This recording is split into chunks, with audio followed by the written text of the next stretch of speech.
Hello, good afternoon. This is Maisha Marie coming to do our Reading the Bible together. And today we'll be reading Judges chapter 10 from the New Living Translation. I hope you all are doing wonderful on this Wednesday. And we're going to go ahead and get started. After Abimelech died, Tola, son of Puah, son of Dodo, was the next person to rescue Israel. He was from the tribe of Issachar, but lived in the town of Shamir, in the hill country of Ephraim. He judged Israel for 23 years. When he died, he was buried in Shamir. After Tola died, Jair from Gilead judged Israel for 22 years. His 30 sons rode around on 30 donkeys, and they owned 30 towns in the land of Gilead, which are still called the towns of Jair. When Jair died, he was buried in Kamah. Again, the Israelites did evil in the Lord's sight. They served the images of Baal and Ashtaroth, and the gods of Aram, Saran, Moab, Ammon, and Philistia. They abandoned the Lord and no longer served him at all. So the Lord burned with anger against Israel, and he turned them over to the Philistines and the Ammonites, who began to oppress them that year. For 18 years they oppressed the Israelites east of the Jordan River in the land of the Amorites, that is, in Gilead. The Ammonites also crossed to the west side of the Jordan and attacked Judah, Benjamin, and Ephraim. The Israelites were in great distress. Finally, they cried out to the Lord for help, saying, "We have sinned against you because we have abandoned you as our God and have served the images of Baal." The Lord replied, "Did I not rescue you from the Egyptians, the Amorites, the Ammonites, the Philistines, the Sidonians, the Amalekites, and the Maonites?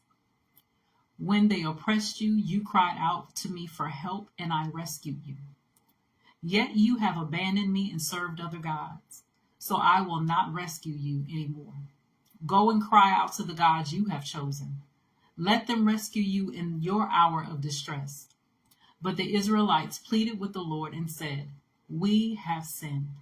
Punish us as you see fit. Only rescue us today from our enemies." Then the Israelites put aside their foreign gods and served the Lord, and he was grieved by their misery. At that time, the armies of Ammon had gathered for war and were camped in Gilead. And the people of Israel assembled and camped at Mizpah.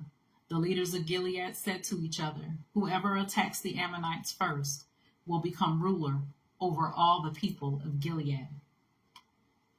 I'm going to go ahead and read Judges chapter 11 as well. Now Jephthah of Gilead was a great warrior. He was the son of Gilead, but his mother was a prostitute. Gilead's wife also had several sons, and when these half-brothers grew up, they chased Jephthah off the land. "You will not get any of our father's inheritance," they said, "for you are the son of a prostitute." So Jephthah fled from his brothers and lived in the land of Tob. Soon he had a band of worthless rebels following him. At about this time, the Ammonites began their war against Israel. When the Ammonites attacked, the elders of Gilead sent for Jephthah in the land of Tob. The elders said, "Come and be our commander. Help us fight the Ammonites." But Jephthah said to them, "Aren't you the ones who hated me and drove me from my father's house? Why do you come to me now when you're in trouble?" "Because we need you," the elders replied. "If you lead us in battle against the Ammonites, we will make you ruler over all the people of Gilead." Jephthah said to the elders, "Let me get this straight. If I come with you, and if the Lord gives me victory over the Ammonites, will you really make me ruler over all the people?" "The Lord is our witness," the elders replied. "We promise to do whatever you say."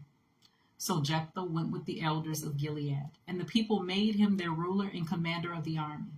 At Mizpah, in the presence of the Lord, Jephthah repeated what he had said to the elders. Then Jephthah sent messengers to the king of Ammon, asking, "Why have you come out to fight against my land?" The king of Ammon answered Jephthah's messengers, "When the Israelites came out of Egypt, they stole my land from Arnon River to the Jabbok River, and all the way to the Jordan. Now then, Give back the land peaceably. Jephthah sent his message back to the Ammonite king. This is what Jephthah says. Israel did not steal any land from Moab or Ammon. When the people of Israel arrived at Kadesh on their journey from Egypt after crossing the Red Sea, they sent messengers to the king of Edom, asking for permission to pass through his land, but the request was denied. Then they asked the king of Moab for similar permission, but he wouldn't let them pass through either. So the people of Israel stayed in Kadesh. Finally, they went around Edom and Moab through the wilderness. They traveled along Moab's eastern border and camped on the other side of the Arnon River. But they never once crossed the Arnon River into Moab, for the Arnon was the border of Moab. Then Israel sent messengers to King Sihon of the Amorites, who ruled from Heshbon, asking for permission to cross through his land to get to their destination. But the king Sihon didn't trust Israel to pass through his land. Instead, he mobilized his army at Jahaz and attacked them. But the Lord, the God of Israel, gave his people victory over King Sihon. So Israel took control of all the land of the Amorites who lived in that region, from the Arnon River to the Jabbok River, and from the eastern wilderness to the Jordan. So you see, it was the Lord, the God of Israel, who took away the land from the Amorites and gave it to Israel. Why then should we give it back to you? You keep whatever God Kamash gives you, and we will keep whatever the Lord, our God, gives us. Are you any better than Balak, son of Zippor, king of Moab? Did he try to make a case against Israel for disputed land? Did he go to war against them? Israel has been living here for 300 years, inhabiting Heshbon and its surrounding settlements, all the way to Aurora and its settlements, and in all the towns along the Arnon River.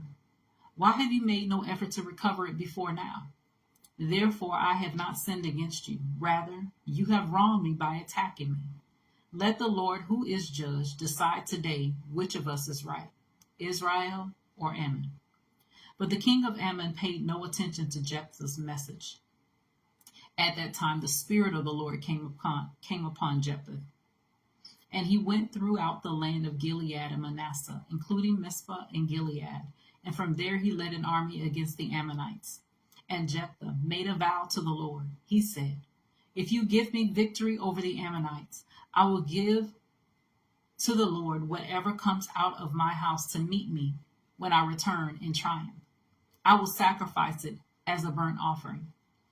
So Jephthah led his army against the Ammonites, and the Lord gave him victory. He crushed the Ammonites, devastating about 20 towns from Aurora to an area near Minnith, and as far away as Abel Karamim. In this way, Israel defeated the Ammonites. When Jephthah returned home to Mizpah, his daughter came out to meet him, playing on a tambourine and dancing for joy. She was his one and only child. He had no other sons or daughters. When he saw her, he tore his clothes in anguish. "Oh, my daughter," he cried out, "you have completely destroyed me. You've brought disaster on me, for I have made a vow to the Lord, and I cannot take it back." And she said, "Father, if you have made a vow to the Lord, you must do to me what you have vowed. For the Lord has given you a great victory over your enemies, the Ammonites. But first let me do this one thing. Let me go up and roam in the hills and weep with my friends for 2 months, because I will die a virgin." "You may go," Jephthah said. And he sent her away for 2 months. She and her friends went into the hills and wept because she would never have children. When she returned home, her father kept the vow he had made, and she died a virgin. So it has become a custom in Israel for young Israelite women to go away for 4 days each year to lament the fate of Jephthah's daughter. So that was, we read today Judges chapter 10 and chapter 11 from the New Living Translation. As always, continue to search the scriptures daily to see what is true.